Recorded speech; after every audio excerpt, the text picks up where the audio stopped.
Today I want to talk about the most underutilized feature that I believe is available in Midjourney, and it will become the easiest win you can imagine, and it will upskill you like a ton in image generation. I just do not know how people are not utilizing this feature because it's available and it's available to all Midjourney users, and it's honestly like mind-blowingly good. So it is called the personalization, and when you are typing your prompt here, you will see there's a P, which stands for personalize, and this is a toggleable option. Like the red means it's on, and this means it's not personalized right now. So if you haven't already done the personalization voting, you will come here and you will click this little arrow here, and there will be personalization options, but you will want to see this button, rate more images, and this will take you to a simple questionnaire type voting system, which you will be able to see two options and decide if you like the first one, the second one, or if you do not like any of them, you can just press 3. And I'm just gonna press 3 on this, and I do not like any of these as well, so 3. And I do not like these, I do not like these. Okay, so I'm looking at this, and the first one actually looks okay, so I will select first, and then I will select 3 again. And okay, the second one looks really scary, and it's actually looking realistic like, and I want my personalization profile to be realistically oriented, so I will select this. And when I look at this, like the second one is a good oil painting, but I do not want to generate oil painting type stuff, so I want to select this realistic looking tractor. And the third one, like it's not loading for me, so I press 3. And I do not really like any of this here, so I will press 3 until I find something good. Like the first one looks really good, okay, so I will select the first one. And the second one isn't loading again. I do not like any of this. I'm maybe okay. Second one is good. Okay, so I will select that one. And okay, I'm not really sure here, so I'm just gonna skip it. Okay, first one absolutely is beautiful, and I want stuff like this, so I will select it. So you will do this a lot of time. Like I have done 300 ratings already, and I want to show you what the difference actually looks like. So I ran the same prompt once without the personalization. I clicked the P, you remember, so it was white when I created these, and then I clicked personalize, then I created again. So when you look at these four photos, you can see there is a basic feel to this, and there is no stylization. As you can see, there is no hard pull towards some certain look. These four look different from each other. They always, of course, they are all guided by the same prompt, so they look similar, but they don't feel similar. But when I click the personalization, which you can see here, it uses my global V7 profile. They each four of them has the same style and has the same feeling to them, and you can see actually like these are more realistic human faces, as opposed to like this face, like it looks pretty fake. And in this one there it doesn't really look like a real person, it looks like a plastic model. But when you look at this here, it looks like a real Instagram influencer's profile photo. Or let's look at another example. Here's a product demo type picture, like if you want to sell this book or like a coffee. The first one is my non-personalized, and you can see the four pictures. Like I'm not really sure, they do not engage me that much. Like this one is clearly wrong because the tablet is see-through, and this one is clearly wrong as well. These two look kinda okay, but I'm not really getting the vibe. Like they look plain. Like how can I? They do not convey any emotion.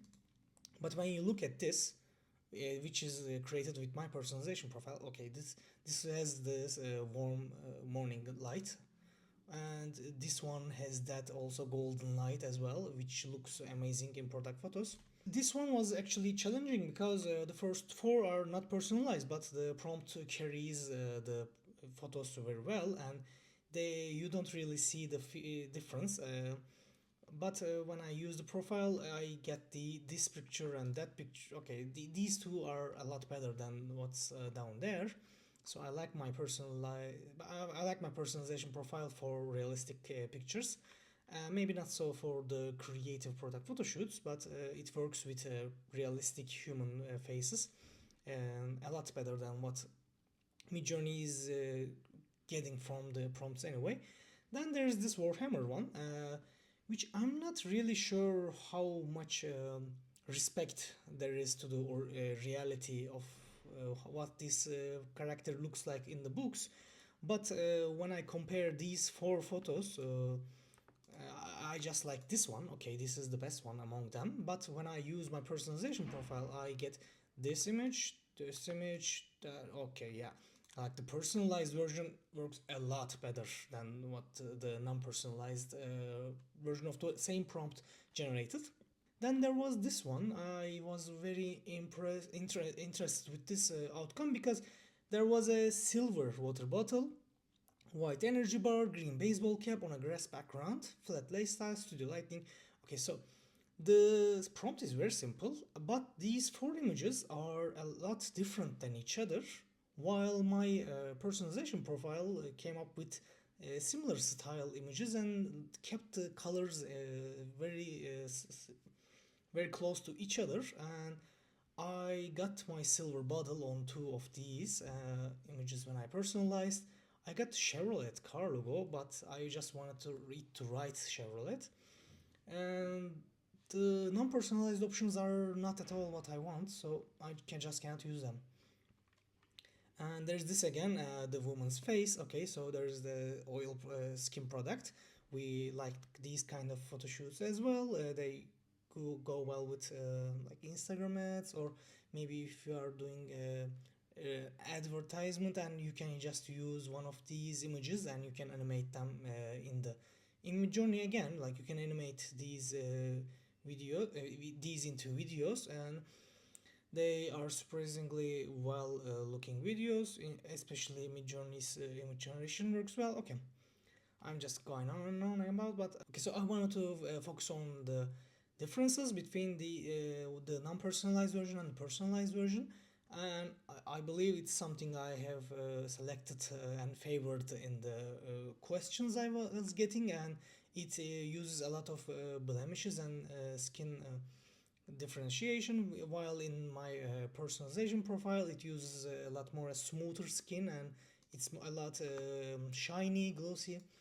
uh, like I do prefer these pictures, and so that reflects my preferences, I guess, in the profile. But these aren't bad at all, so I could use the non-personalized version as well. And this is the sort of thing I am trying to always keep in mind. Like there is a personalization available, of course, but I want to have the same prompt generated through non-personalized, the personalized version and the personalized version. So I can mix and match, or I can see the differences. Maybe I like photo in here better, and I just where I strongly it. I it's great to keep in mind that you can like non-personalized options as well sometimes, but generally it will tend to be towards something you personally selected over in the questionnaires. This personalization profile of mine generally focused on product photos in studio conditions, and uh, how the human face should look like. I selected realistic looking people over others, and I think I can share my personalization profile with you. And if I click it, okay, so this is my personalization profile. So if you write a man in corner of the street, then include my uh, like dash dash p. This is my personalization profile. Like if I didn't select the personalization here but wrote this here anyway, I can submit and it will use my personalization profile.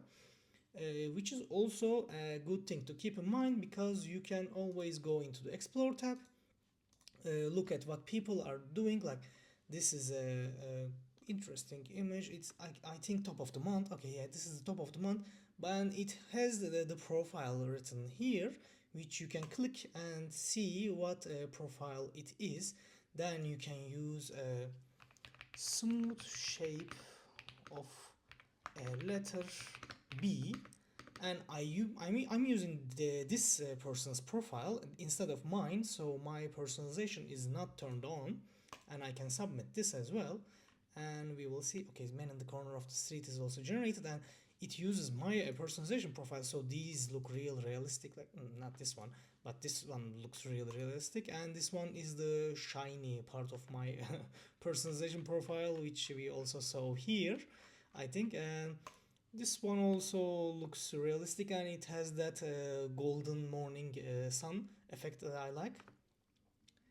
And okay, these are very different. Like I'm not really sure what this guy's profile is about, but it's a weird thing. It is actually a mood board apparently. I don't know that. I don't think you can view these. Yeah, you can't view that, and you can't really understand what that is. But if you enjoyed a photograph, let's see here. Okay, so this image here actually uses two profile and sref, which is a style reference, and I will talk about style references on another video, because they are a very important part of Midjourney experience as well. But it is different. It is especially interesting that this guy uses two profiles in this picture, and apparently you can do that. I have not experimented with that yet. I will try to use two different profiles in the future and report back what I find. But you can see, like, I like this picture and this woman looks realistic, and it could be a UGC, it could be an ad. I can animate this, and I can see there's a profile here, so maybe I create my next woman UGC ad with this profile in mind, as it appears to be a realistic woman preferred profile. And I can see different. Okay, so this right here, like I could not use this kind of profile on any realistic ad or UGC type videos or any product shoots, because it's like it's easy to see this is an illustration, or like what is this? It's a stamp. Okay, so there I think it's an illustrative kind of profile, but this prompt was a stamp prompt, so it created this good looking, great looking actually stamp. But this profile is probably about illustrations and not something you would want to use in a realistic kind of photograph. But if I wanted to create a striking visual, if I wanted to create a striking digital art piece, maybe I could use this profile as well. And when you click on it, you can just see it here, but it's actually written down here. You just maybe don't want to write the dash dash p part. Okay. Okay, so this was the personalization feature of Midjourney. I hope it was beneficial for some of you. Maybe you didn't know it, you know it now. You might not have realized you can steal the profiles of other people in the Explore tab. You can do that now as well. And style references are a very interesting topic as well. I will pick that in the next video. I will talk about style references, and I will show you how you can find other people's style references. And I hope you enjoyed this video and you found it beneficial. Maybe leave a like, comment down below what you want to see next. I will go over a lot of the Midjourney features in my next videos this week, and I might tackle other image generators in the future. But currently we will stick with Midjourney, and I think there's a lot to explore here. Like I didn't know you could utilize two profiles and an sref in the same picture, and we will try to experiment and understand a lot of these features, because Midjourney is the best image generation tool we have available right now, and it has a lot of different features, and I don't think people are utilizing this as much as they could be. Okay, so stay tuned for the next video. See you then.